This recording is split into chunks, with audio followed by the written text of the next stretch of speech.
세 달 3월을 하나님께서 우리에게 선물로 주셨습니다. 이제 마음과 뜻을 다해 3월 월삭 기도회를 하나님께 올려드리겠습니다.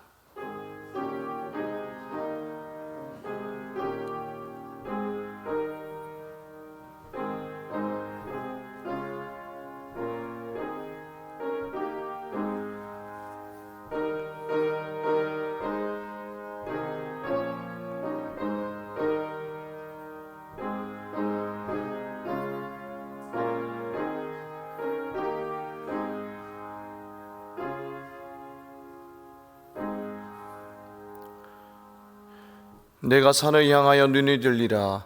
나의 도움이 어디서 올까? 나의 도움은 천지를 지으신 여호와에게서로다. 여호와께서 너의 출입을 지금부터 영원까지 지키시리로다. 사랑의 하나님, 오늘 또 우리에게 새 생명과 새 달을 주시고 감사와 찬양으로 하나님께 나오게 하시니 감사합니다. 이 시간 우리가 온 마음을 담아 하나님 앞에 나아가오니 우리 가운데 임재하시고 홀로 영광 받아 주옵소서. 예수님의 이름으로 기원하옵나이다. 아멘. 찬송가 405장, 406장 함께 찬양 드리겠습니다.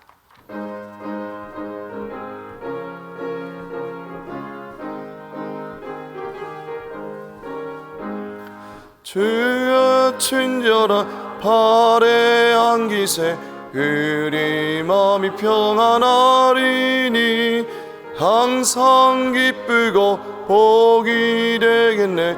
영원하신 발에 안기세 주의 발에 그 크신 발에 안기세 주의 발에 영원하신 발에 안기세 날이 갈수록 주의 사랑이 두루 광명하게 비치고 전성 가는 길 편히 가리니 영원하신 발에 안기세 주의 발에 그 크신 발에 안기세 주의 발에 영원하신 발에 안기세 주의 보좌로 나아갈 때에 기뻐 찬미 소리 외치고 겁과 두려움 없어지리니 영원하신 발에 안기세 주의 발에 그 크신 발에 안기세 주의 발에 영원하신 발에 고난 내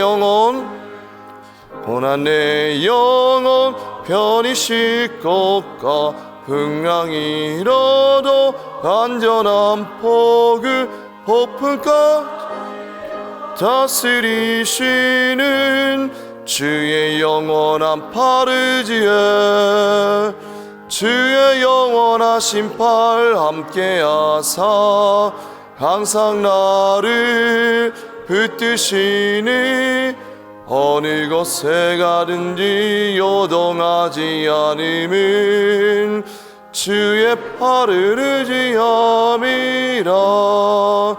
세상 친구를 나를 버려도 예수를 함께 동행함으로 주의 충만하리니 주의 영원한 팔을 지에 주의 영원하신 팔 함께하사 항상 나를 붙드시니 어느 곳에 가든지 요동하지 않음은 주의 팔을 의지함이라. 나의 믿음이 연약해져도 미리 예비한 힘을 주시며 위태할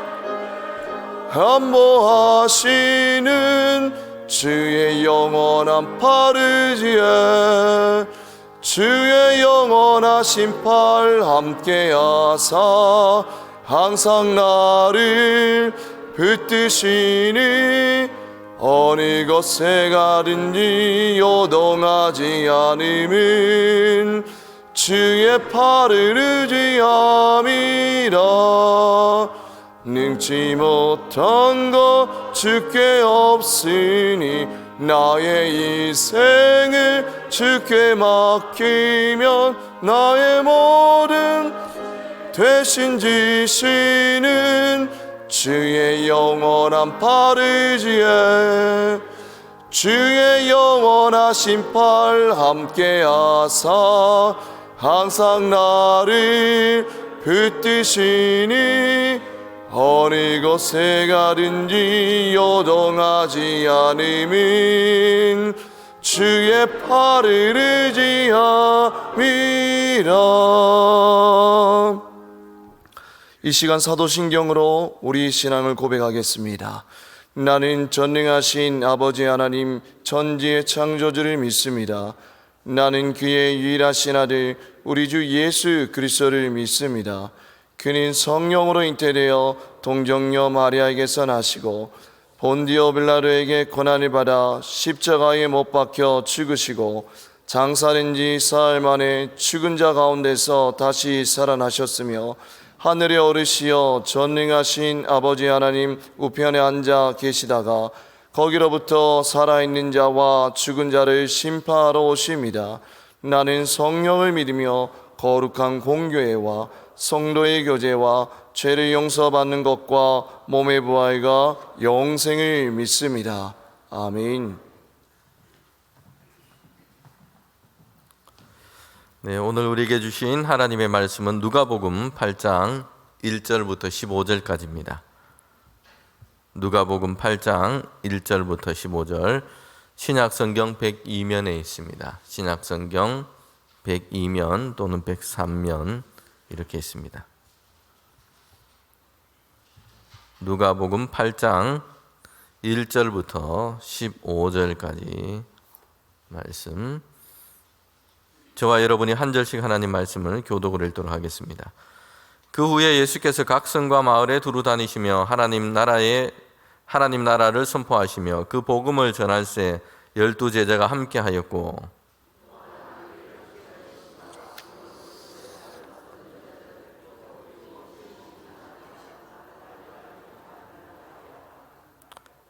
헤롯의 청지기 구사의 아내 요한나와 수산나와 다른 여러 여자가 함께하여 자기들의 소유로 그들을 섬기더라.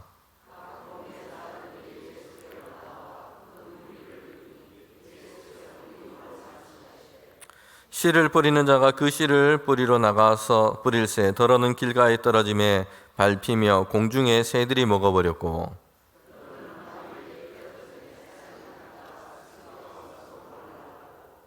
더러는 가시떨기 속에 떨어짐에 가시가 함께 자라서 기운을 막았고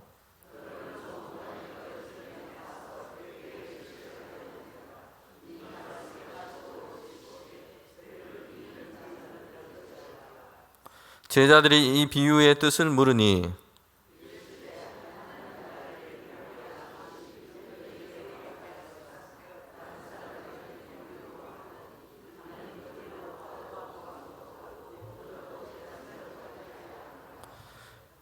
이 비유는 이러하니라. 씨는 하나님의 말씀이요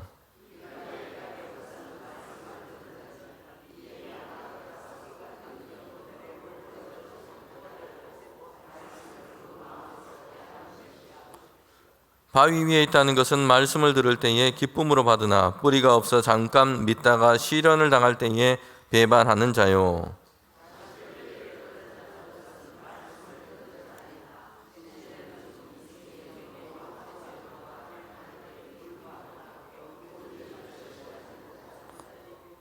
15절 함께 읽겠습니다. 좋은 땅에 있다는 것은 착하고 좋은 마음으로 말씀을 듣고 지키어 인내로 결실하는 자니라.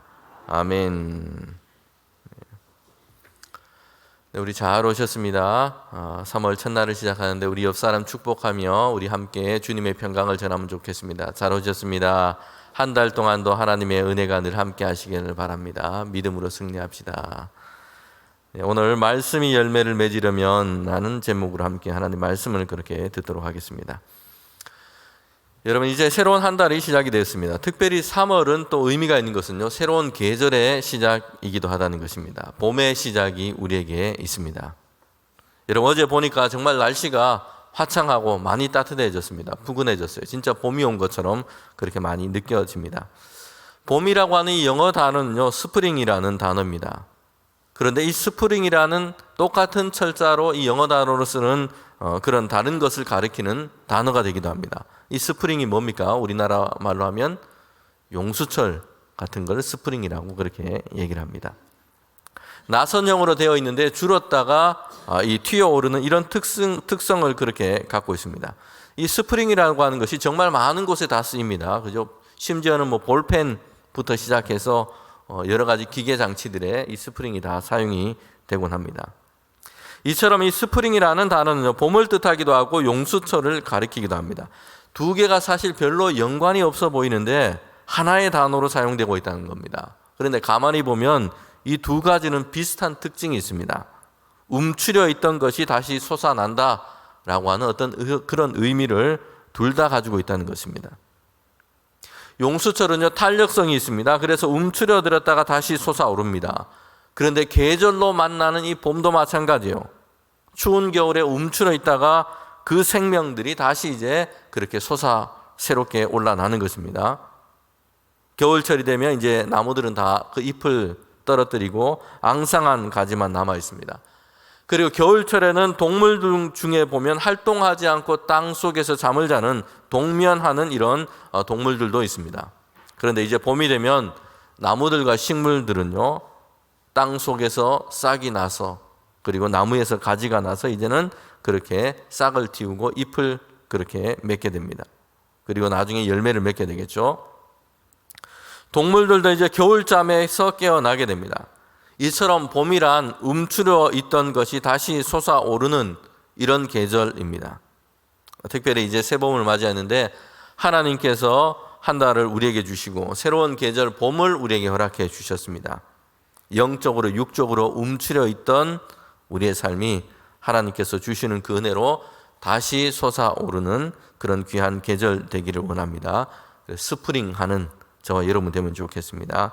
하나님께서 새 힘을 더해 주시고 샘솟는 은혜와 기쁨을 주셔서 다시 솟아나고 일어나게 되는 축복이 우리 교회와 우리 성도들의 가정 가운데 늘 함께 하시기를 바랍니다.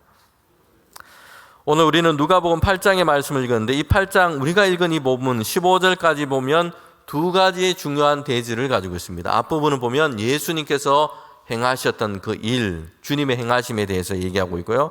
뒷부분에 보면 주님께서 비유를 통하여 말씀하시는데 말씀이 열매를 맺으려면 어떻게 해야 되느냐에 대한 비유를 우리에게 주시고 있습니다. 먼저 8장 앞부분에 보면 예수님께서 그리스도로서 사역하시는데 주님의 일하심에 대해서 말씀하고 있습니다. 주님의 일하심의 모습을 우리는 볼 필요가 있고요. 예수님께서 어떤 일을 행하셨는지 우리는 살필 필요가 있습니다.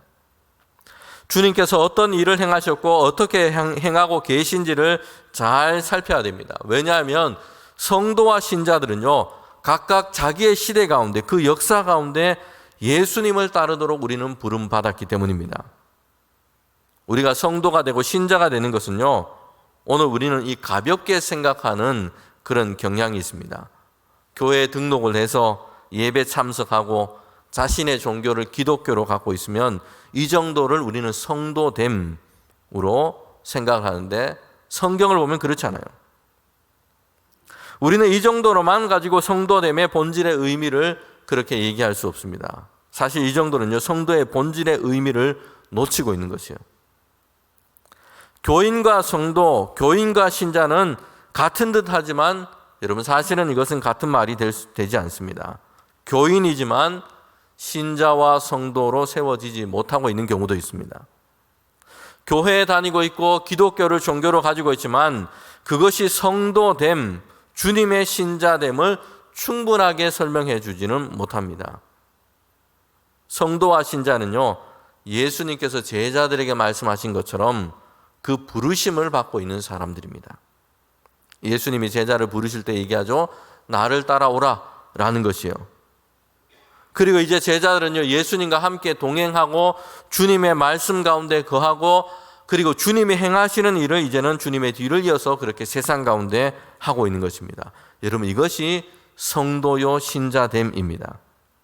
여기에는 반드시 회심이라고 하는 그런 성령의 은혜와 경험이 우리에게 필요합니다. 이전에 즐겼던 죄악된 것들, 이전에 사랑했던 것들이 있습니다. 하나님보다 더 중요하게 생각했고 우선되게 생각했던 것들이 있습니다. 이 모든 것을 다 뒤로 하고 이제 예수님을 따르는 것이에요. 예수님과 동행하고 예수님께서 내 삶의 주인이 되셔서 인도하시고 이끄시는 삶을 살게 되는 것입니다. 여러분, 이것이 신자인 것이에요. 예수님을 믿는 것과 예수님을 따르는 것은 내 삶의 주인이 이제 바뀌었다는 것입니다. 이전까지는 내가 그리고 나의 필요가, 나의 욕망이 나의 삶의 주인이었습니다. 나를 이끌어가는 것이었어요. 그러나 이제는 바뀌게 된 것입니다. 예수님께서 나의 주님이시고 예수님께서 주시는 그 말씀이 나를 이끄는 삶의 그렇게 주인이 되어 가는 것입니다. 여러분, 우리는 성실한 교인이 되어야 하지만 그러나 우리는 또한 일생 동안 신실한 신자가 되어가야 할 줄 믿습니다.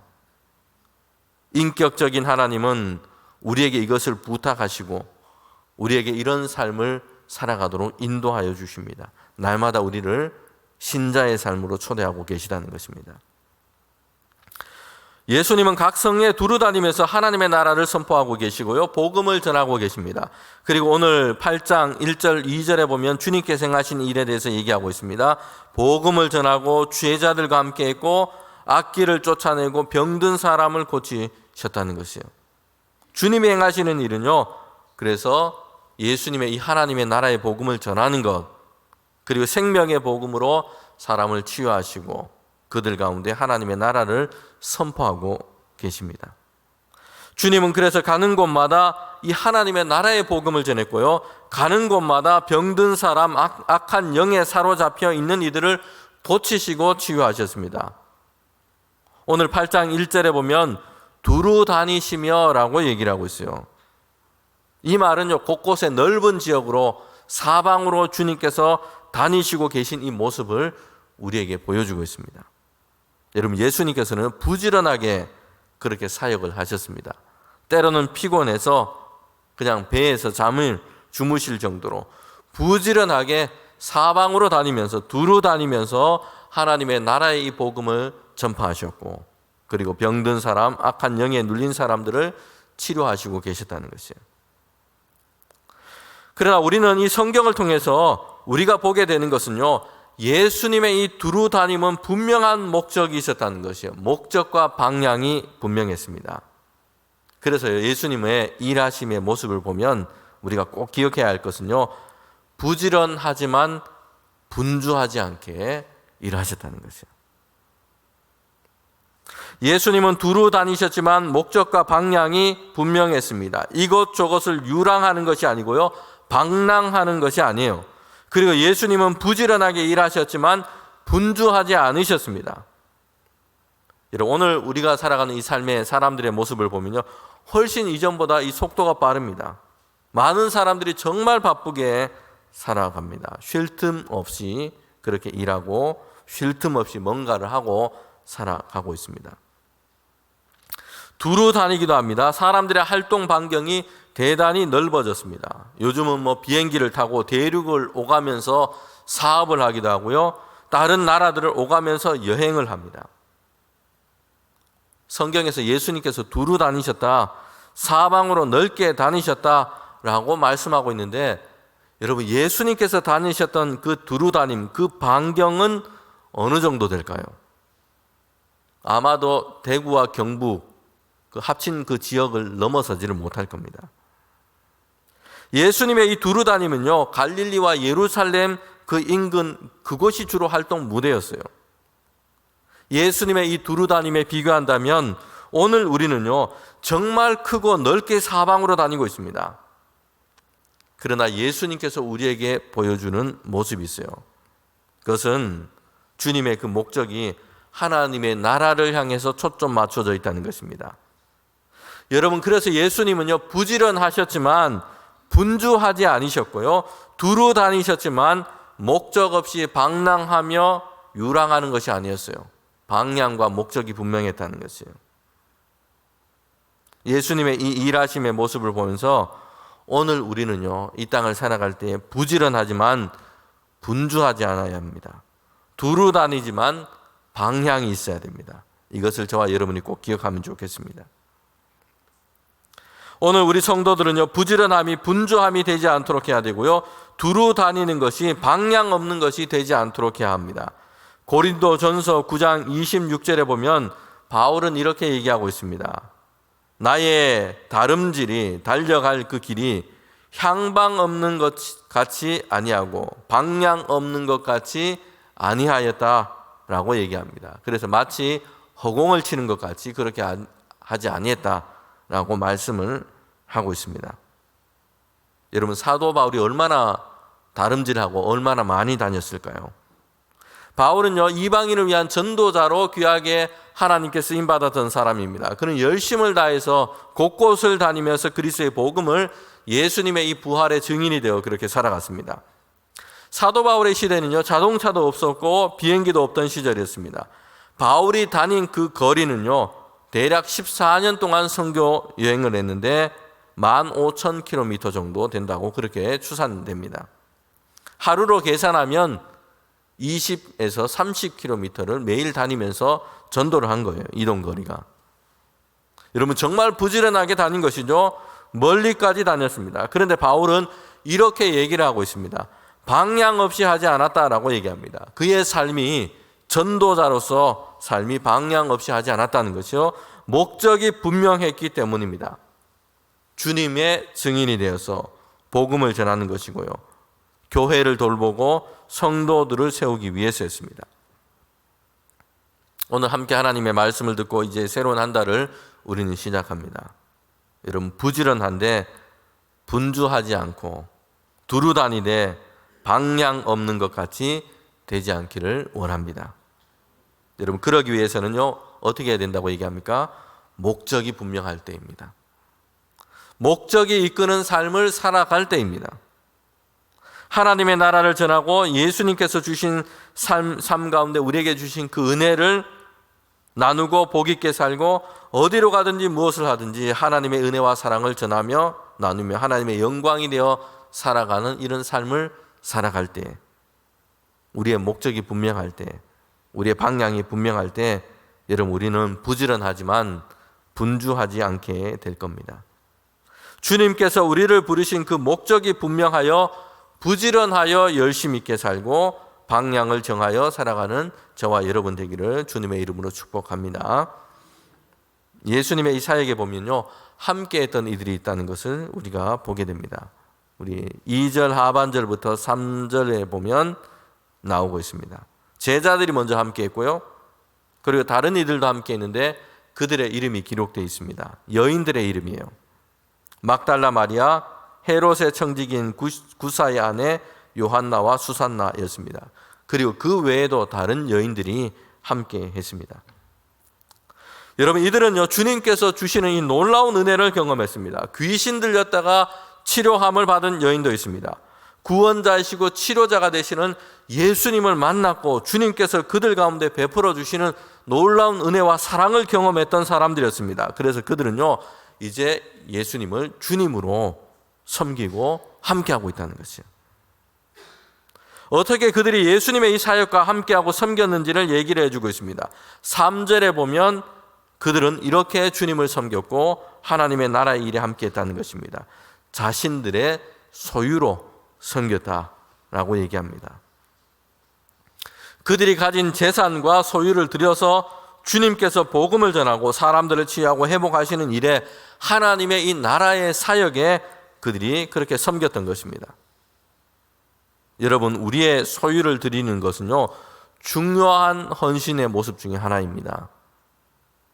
사람들은 물질과 재물에 대한 집착, 애착이 그렇게 큽니다. 그 소유가 인생의 편안함뿐만 아니라 평강과 위로까지 준다라고 생각하며 살기도 합니다. 누가복음에 나오는 이 어리석은 부자 이야기를 우리가 잘 알고 있습니다. 사실 오늘 많은 사람들이 가지고 있는 모습이기도 합니다. 어느 해에 수확이 많았습니다. 그러니까 기분이 너무 좋고 너무 즐겁습니다. 창고를 더 크게 만듭니다. 그리고는 곡식과 수확물들을 더 넓게 지은 이 창고 안에 다 가득 놓고서는요, 막 즐거워하는 것이요. 스스로에게 이렇게 얘기합니다. 야, 내 영혼아 평안해라. 이렇게 많은 것을 쌓았으니까 나는 이제 즐거워하고 평안하고 기쁘고 그렇게 그 기쁨을 누리고 있다는 것이에요. 여러분, 이 부자는요, 평안과 기쁨, 즐거움이 어디서 진짜 오는지를 모르고 있어요. 넉넉한 소유에서 온다고 착각하고 있습니다. 그날 밤에 하나님께서 그에게 말씀하시는데, 오늘 밤에 내가 너의 생명을 거둬가면 너가 쌓은 그 많은 소유가 누구의 것이 되겠느냐라는 하나님의 음성이었습니다. 소유는요, 사람의 삶을 편안하게 해줍니다. 더 편한 차를 탈 수 있고요, 더 편안하고 넓은 집에 살 수 있습니다. 여러분, 그러나 그 많은 소유로도요, 영원의 평안을 얻지를 못합니다. 넓은 집을 얻고 비싼 침대를 가졌지만 여러분, 그렇다고 해서 밤에 평안하게 잠을 다 잘 수 있는 건 아니에요. 좋은 것을 먹고 또한 편안한 생활용품들을 다 가지고 있지만, 많은 그런 물건들을 가지고 있지만, 여러분, 그렇다고 해서 그 사람의 영과 육이 건강하게 그렇게 다 살 수 있다 보장하지 못합니다. 소유는 유용하지만 인생의 궁극적인 목적이 될 수는 없습니다. 있다가도 사라지는 것입니다. 모든 사람들이 마주하게 될 이 죽음 앞에서는요, 사실 이 소유라고 하는 것은요, 아무리 많이 가졌더라도 아무 소용도 능력이 되고 있지를 못합니다. 여러분, 그럼에도 사람들은요, 물질과 소유에 대한 과도한 의미와 기대를 가지고 있습니다. 이것만 있으면, 이것만 넉넉하면 더 할 나위 없이 좋을 것이다, 이렇게 생각을 합니다. 그러다가 사람이 재물을 소유하는 것이 아니고요, 그 재물이 그 사람을 소유하고 있다는 것이에요. 재물과 소유가 그 사람의 영혼과 생각을 다 지배하고 있습니다. 거기에 노예가 되어서 살아가고 있는 것입니다. 예수님과 함께 했던 이 특별한 여인들은요, 그들의 소유를 가지고 예수님을 섬기고 하나님의 나라의 사역을 위해서 섬겼던 것입니다. 오늘 우리 성도들은요, 바른 죄물관을 가지고 있어야 합니다. 하나님께서 우리에게 주신 것이고, 그리고 모든 재물은 우리에게 우리의 생활의 필요를 위해서 잘 사용할 수 있도록, 넉넉하게 사용할 수 있도록 하나님께서 우리에게 허락하신 것입니다. 여러분, 그러나 우리가 가지고 있는 모든 소유와 재물은요, 하나님께서 주신 것이기 때문에 하나님의 뜻 가운데 사용되어야 합니다. 성도들은 지나친 사치와 탐욕을 추구하는 생활 방식으로 살아서는 안 됩니다. 풍성하게 주신 것은 기쁨으로 하나님을 사랑하고 하나님이 주신 사랑으로 이웃을 사랑하는 일에 여러분 사용해야 할 것입니다. 오늘 말씀의 마지막 우리 부분은요, 마지막 단락은 하나님의 말씀과 복음이 열매를 맺기 위해서에 대한 말씀이 기록되어 있습니다. 말씀이 열매를 맺기 위해서라는 제목으로 오늘 제목을 잡았는데, 이 마지막 부분이 예수님의 이 비유에 대한 부분입니다. 여러분, 예수님은 두루 다니면서 하나님의 나라의 복음을 전하고 가르치고 선포했습니다. 그런데 그때 사람들에게 일어난 반응이 어떠한지를 비유로 말씀해 주고 있습니다. 동일하게 예수님께 이 하나님의 나라의 복음을 들었고요, 주님께서 행하시는 일들을 사람들이 다 동일하게 봤습니다. 그런데 하나님의 말씀을 결실과 열매로 맺는 것이 모든 사람들에게 다 있었던 것은 아니라는 것이에요. 예수님께서 말씀을 전하실 때도 그래 있다는 것이에요. 주님이 말씀을 전하시는데 들은 사람들 중에는요, 열매와 결실을 얻는 사람들이 있었지만, 예수님께서 전하시는 이 말씀을 들었지만 열매와 결실을 얻지 못한 사람들도 있다는 것이에요. 예수님이 전하시는 이 하나님의 나라에 대한 말씀을 들었을 때 그의 인생이 180도로 변화되고 바뀌고 이런 인생, 새로운 삶을 살아가는 사람들도 있었습니다. 하나님의 나라의 그 생명을 얻고 살아가는 사람들도 있었습니다. 죄에서 떠나 은혜를 누리게 되고요, 하나님의 나라를 위한 삶을 살기 시작했던 변화된 삶을 살아가는 이들이 있었어요. 그리고 그 사람들을 통해서 다시 하나님의 살아계심과 복음이 증거되기 시작했습니다. 우리 어제 금요기도회 때 그 오신 목사님 간증을 우리가 들었는데요. 들으신 분들은 알겠지만 이 부모님이 이렇게 좀 가정이 좀 어려웠고 불교인이었던 어머니 아래서 자랐습니다. 그러다가 단순히 호기심 때문에 대학 선교회에서 하는 수련회 갔다가 거기서 하나님의 말씀을 듣고 회개가 쏟아져 나옵니다. 예수님을 주님으로 영접하게 됩니다. 그리고 그의 인생이 완전히 바뀌었어요. 증오와 미움으로 가득했는데 용서할 수 있게 되었고요. 그리고 사람들에게 이제는 예수님의 그 복음을 증거하는 것이 얼마나 중요하고 소중한 것인지를 알게 됐습니다. 복음 전하는 선교사로, 나중에는 목회자로 그렇게 지금 살고 있는 것입니다. 하나님의 말씀이 한 사람의 그 심령 가운데 그렇게 역사하고 그의 삶을 어떻게 변화시켰는지를 잘 보여주고 있습니다. 이처럼 어떤 사람에게는요, 변화와 열매가 있는가 하면 또 어떤 사람에게는요, 30년 동안 이상 교회를 다니면서 예배를 드리고 하나님의 이 말씀 설교를 매주 듣기도 하고 성경을 보기도 하지만 바뀐 것이 별로 없는, 열매가 별로 없는 사람들도 있습니다. 예수님은 거기에 대해서 지금 말씀을 하고 계신 것입니다. 씨 뿌리는 사람의 비유로 말씀을 하고 있습니다. 주님께서 그들 가운데 하시는 말씀의 중점은요, 그 사람의 마음밭의 차이의 중요성에 대해서 얘기를 하고 있습니다. 주님이 뿌린 하나님의 나라의 이 복음, 생명의 복음은 동일합니다. 싹을 틔우고 자라게 되는 그 생명력을 다 가지고 있습니다. 같은 말씀을 들었습니다. 그러나 그 사람의 마음의 상태와 상황이 어떠냐에 따라서 열매를 맺기도 했지만 또한 그렇지 못하기도 했다는 것이요. 그 사람의 인생 가운데 열매가 없는 그런 자들도 있었다는 것입니다. 4가지 종류의 밭을 비유적으로 얘기했습니다. 여러분, 첫 번째는요, 길가예요. 사람의 어떤 마음과 심령의 상태를 얘기하고 있습니다. 길가라고 하는 것은요, 사람들이 많이 다니는 곳입니다. 그 땅이 아주 단단하게 그냥 굳어져 버렸어요. 사람들이 세상에서 들은 자기 철학, 자기 생각, 자기 경험으로 그 심령의 마음이 단단하고요, 자기 고집으로 완악해가지고 하나님의 말씀이 거기에 그냥 땅 속에 들어가지 않는 것처럼 씨앗이 그렇게 되어버린 것이죠. 말씀이, 그 씨앗이 그의 마음 땅 속에 들어가지를 못합니다. 바깥에 그냥 그대로 있는 것입니다. 여러분, 그때는요, 사탄이 하나님의 말씀의 씨앗을 그냥 가져가 버리는 것입니다. 때로는 바람에 그냥 날아가 버리기도 하고요, 땅 속에 뿌리를 내려서 열매를 맺지 못하게 됩니다. 두 번째 마음밭의 종류는요, 돌짝밭이에요.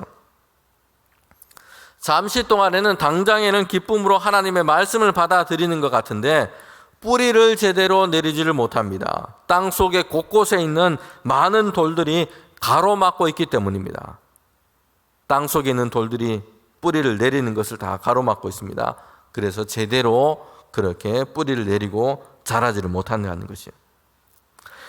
그래, 뿌리가 얕기 때문에 작은 바람에도, 시련과 환난에도, 어려움에도 그만 이 말씀의 뿌리를 내리지 못했기 때문에 금방 사라지고 죽고 맙니다. 뽑히고 마는 것입니다. 시련이 오고 환난이 오면 하나님의 말씀 가운데 있기를 포기하고 중단해 버리는 것입니다. 어려움이 생기면 그냥 거기서 끝내고 마는 것입니다. 그리고 세 번째는 가시덤불인데요, 떨어져서 싹을 틔우고 자라기까지 합니다. 좀 더 발전되어 있는 것이죠. 이번에는 뿌리를 내리기도 하고요, 싹을 틔워서 조금 자라기도 합니다. 그런데 이번에는 위에 이 가시덤불이 그렇게 둘러져 있어서 제대로 자라지를 못합니다. 성장을 하지를 못한다는 것이요. 그래서 열매를 맺는 데까지 자라지를 못합니다. 그렇게 이르지를 못한 겁니다. 가시덤불은요, 세상적인 염려, 인생의 어떤 그런 즐거움, 이런 것을 뜻합니다. 염려와 근심, 세상의 즐거움이 많아서 하나님의 이 말씀을 따르는 단순한 삶을 살기 어려운 것이에요. 다 가로막고 있어서 그 말씀이 성장하여 열매를 맺는 데까지 도달하지 못하는 것입니다. 여러분, 그리고 마지막이 있는데 좋은 땅이에요. 바르고 착한 마음으로 내 생각과 고집이나 주장하지 않는 온유한 심정으로 하나님의 말씀을 듣습니다. 그리고 그 말씀을 마음에 품고 간직합니다. 여러분, 이 사람에게는요, 이제는 하나님의 말씀이 그의 삶 가운데 열매로 맺어지게 되는 것이요, 많은 열매를 맺게 됩니다. 30배, 60배, 100배의 열매를 맺게 되는 것입니다. 예수님의 이 비유의 말씀은요, 사람들에게 이해가 어려운 것이 아닙니다. 씨를 뿌리는 사람들은 주변에서 많이 봐왔고요, 또한 예수님의 말씀을 듣는 사람들 중에는 농사를 하며 씨를 뿌리는 사람들도 있습니다. 가장 흔하고 일반적인 말씀을 가지고 지금 전하고 있는 메시지, 그리고 하나님의 이 해설을 담고 있습니다. 예수님은 이렇게 비유의 말씀을 통해서 이것을 하나님 말씀을 듣는 사람들로 각 사람의 그 마음을 돌아보게 하십니다. 나는 어떤 상태인가? 어떤 마음으로 하나님의 말씀을 듣고 받고 있는가? 생각하게 한다는 것입니다. 나는 좋은 땅과 같은 마음이 되어 있는가? 이것을 우리에게 요청하고 있습니다. 여러분은 어떤 상태에 있습니까? 여러분의 심령은 어떻습니까? 하나님의 말씀을 대할 때 여러분의 마음은 어떻습니까? 우리의 마음밭은 어떻습니까? 하나님, 우리가 좋은 땅과 같은 마음으로 하나님 앞에 있기를 원하시고 요청하십니다. 오늘 우리는 하나님의 말씀을 듣는 것에 있어서 홍수를 만난 것 같은 이런 시대를 살고 있습니다. 스스로 성경 말씀을 읽기도 하고요, 하나님의 말씀을 듣기도 합니다. 예배 시간에 설교뿐만 아니라 온라인으로 수많은 이 설교들이 홍수처럼 우리 주변에서 다 제공되고 있습니다. 이런 홍수 속에 살고 있지만 하나님의 말씀이 사람의 삶에서 열매를 맺고 변화되어 가는 이런 일들은요, 결코 그렇게 많지 않다는 것이에요. 듣는 것에는 홍수이지만 하나님의 말씀이 열매를 맺는 일에서는 그렇게 풍성하지 못한 경우들이 많습니다. 우리의 삶은요, 분주합니다. 우리의 마음은 길가, 돌자, 가시덤불의 상태에 있는 경우들이 많기 때문입니다.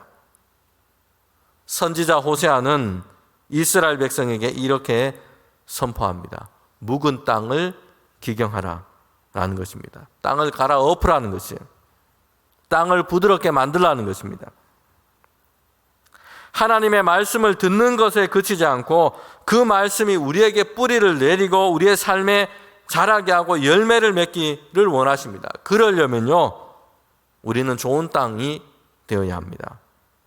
시험과 유혹에 하나님의 말씀을 빼앗기지 않고 세상의 염려와 세상의 즐거움이 커서 방해가 되지 않고 잡초만 무성한 그런 묵은 땅이 아니라 이제는 온유하고 순전한 심정으로 부드럽게 된 새 마음으로 하나님의 말씀을 받을 때에 하나님의 말씀이 주시는 생명의 열매를 저와 여러분이 얻게 될 줄 믿습니다. 여러분, 특별히 우리 3월을 시작하면서 오늘 우리에게 주신 이 말씀이 이번 달 우리에게 주시는 믿음의 고백이 되기를 원합니다. 하나님, 내가 묵은 땅이 아니라 이제는 온유하고 부드럽게 된 새로운 마음으로 날마다 우리가 하나님 말씀 앞에 서게 해 주십시오. 그래서 하나님의 말씀이 그 생명의 능력이 우리 삶 가운데 열매로 그렇게 나타날 수 있도록 주님 우리를 인도하여 주시옵소서. 이런 새로운 한 달이 저와 여러분에게 되기를 주님의 이름으로 축복합니다. 아멘. 우리 함께 382장 찬송 부르고 우리 기도하도록 하겠습니다. 382장 찬송입니다.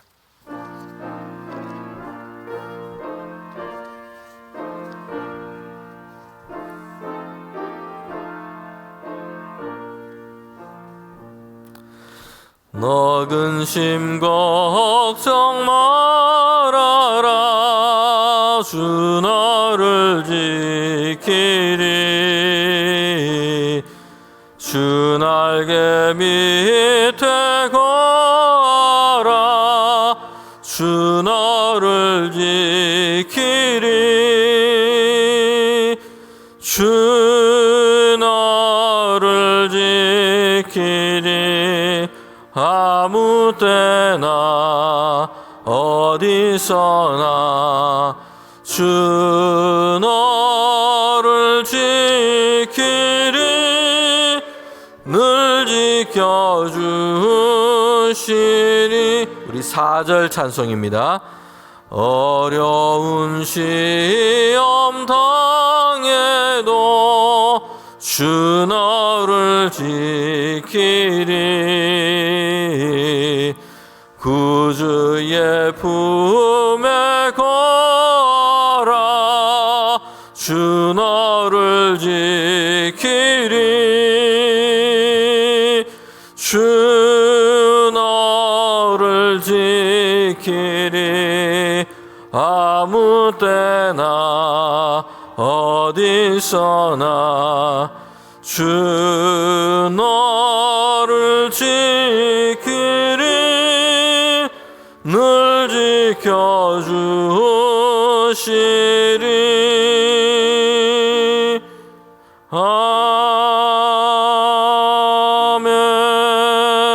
아멘. 아멘. 우리 합심 기도의 제목을 읽고 함께 우리 기도하도록 하겠습니다. 5가지 기도의 제목인데 우리 하나하나씩 읽도록 하겠습니다. 우리를 구원하시기 위해 걸어가신 십자가의 길을 기억하며 우리의 신앙을 돌아보며 우리의 믿음도 더욱 깊어지는 사순절이 되게 하옵소서. 항존직 선거를 준비하는 모든 과정과 절차가 은혜롭게 진행되게 하시고 하나님 마음에 합하여 복음의 능력을 가진 일꾼이 세워지게 하옵소서. 충계대 신방을 통해 말씀으로 인한 위로가 넘치게 하시고 모든 가정들이 하나님의 주인 되심을 고백하며 감사하게 하옵소서. 다음 세대를 향한 하나님의 열심을 한국교회 모든 교회학교 교사들 가운데 부어주셔서 맡겨주신 영혼들에게 은혜를 가득 흘러보내게 하옵소서. 3월 한 달 대본교회 모든 권속들의 삶의 처소마다 성령의 기름 부으심이 가득하게 하시고 가는 곳마다 주의 복음을 전하며 하나님의 나라를 세워가는 거룩한 성도가 되게 하옵소서. 아멘. 또 함께 우리 나눈 말씀을 기억하면서 우리 기도합시다. 우리의 마음을 기경하여 하나님의 말씀의 열매를 맺어가는 우리가 되게 하옵소서.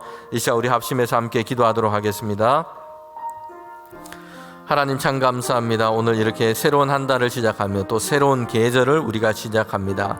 새로운 계절을 보내면서 우리가 움츠러져 있던 우리의 영과 육이 다시 강건하여 하나님 우리를 서게 하시고 우리를 새롭게 하시는 하나님의 은혜를 경험하는 귀한 한 달이 될 수 있도록 인도하여 주시옵소서. 우리를 구원하시고 십자가의 은혜를 더 주님 기억하며 우리의 믿음이 더욱더 깊어지는 사순절이 되게 하시고 하나님 우리의 십자가를 지고 주님을 따르는 믿음으로 헌신하는 우리 성도들의 삶이 될 수 있도록 인도하여 주시옵소서. 특별히 교회 일꾼을 세우는 과정 가운데 함께하여 주셔서 신실하고 하나님께서 귀하게 쓰시는 종들이 교회 일꾼들로 세워져 갈 수 있도록 주님 인도하여 주시옵소서. 하나님 모든 성도들의 가정도 주님 함께하여 주셔서 주님 이 한 달 동안 하나님의 은혜로 풍성하게 하시고 주님이 도우셔서 특별히 우리 교회 학교가 우리 다음 세대들이 하나님 우리에게 주시는 그 영혼들이 하나님의 은혜 가운데 자라게 하시고 믿음 안에 성장하게 하시고 하나님의 역사를 경험하며 주님을 경외하는 자녀들로 세워져 갈 수 있도록 은혜 더하여 주시옵소서. 우리 교회 모든 권속들의 삶의 자리마다 성령께서 함께 하시고 새 힘 더하여 주시고 특별히 우리 연약한 성도들이 있습니다. 몸과 마음이 주님 어려운 가운데서 병환 가운데 있는 성도들이 있사오니 하나님의 긍휼을 베풀어 주시고 주님의 치료하심으로 주님 함께하여 주시고 생명의 능력이 그들 가운데 가득해서 하나님의 도우심 가운데 주님 새롭게 강건할 수 있도록 주님 은혜 더하여 주시옵소서. 우리의 심령이 세워지게 하셔서 하나님께서 주시는 말씀이 열매로 맺어져 가는 주의 성도들의 마음이 될 수 있도록 인도하여 주시옵소서. 주님, 하나님 참 감사합니다. 새로운 계절이 생명이 움트는 그 계절, 하나님 우리의 영과 육 가운데 하나님이 주시는 강건함의 은혜를 더하여 주시옵소서. 움츠려져 있던 모든 것들이 이제는 주님의 능력과 은혜 가운데 하나님 일어서게 하시고 부흥케 하시고 솟아나게 하시고 새 힘을 더해 주시기를 원합니다. 우리들의 성도들의 가정도 주님 함께하여 주셔서 새로운 한 달을 시작할 때 새로운 소망과 새로운 능력과 새로운 힘으로 시작하게 하시고, 특별히 주님 오늘 함께 나눈 말씀처럼 우리의 심령이 새로워지게 하여 주셔서 하나님 우리에게 생명과 능력을 주시는 하나님의 말씀이 우리의 삶의 자리마다 주님 열매로 맺어져 갈 수 있도록 인도하여 주시옵소서. 하나님 특별히 이렇게 귀한 예물을, 월삭 귀한 예물을 하나님께 올려드립니다. 기도의 제목과 간구를 담아서 하나님께 드리는 이 귀한 예물을 주님 연락하여 주셔서 성도들의 그 가정마다 하나님 놀랍게 채우시고 우리를 인도하시고 우리를 새롭게 하시고 또한 우리 가운데 새 일을 행하시는 하나님의 은혜로 기도 가운데 응답하여 주시옵소서. 새로운 한 달이 주님께서 함께하여 주시는 소망 가운데 살아가는 한 달이 되게 하시고, 특별히 사순절을 시작하고 보냅니다. 그 십자가의 은혜가 하나님 충만해서 우리의 믿음이 더욱더 하나님 앞에 주님 세워지고 깊어져가는 귀한 한 달이 될 수 있도록 주님 은혜 더하여 주시옵소서. 예수님의 이름으로 기도하며 이제는 우리 주님 예수 그리스도의 은혜와 하나님의 그 크신 사랑과 성령님의 놀라우신 그 은혜와 또한 동행하여 주심이 하나님의 말씀을 날마다 깊이 묵상하며 받을 때에 우리의 심령이 기경한 땅이 되게 하여 주시고 온유함과 부드러움과 겸손함과 하나님 말씀 앞에서는 그 마음으로 날마다 주님의 말씀이 우리의 삶과 우리의 심령 가운데 열매 맺기를 원하는 우리 모두 가운데 지금부터 영원토록 함께 하시기를 간절히 축원하옵나이다. 아멘.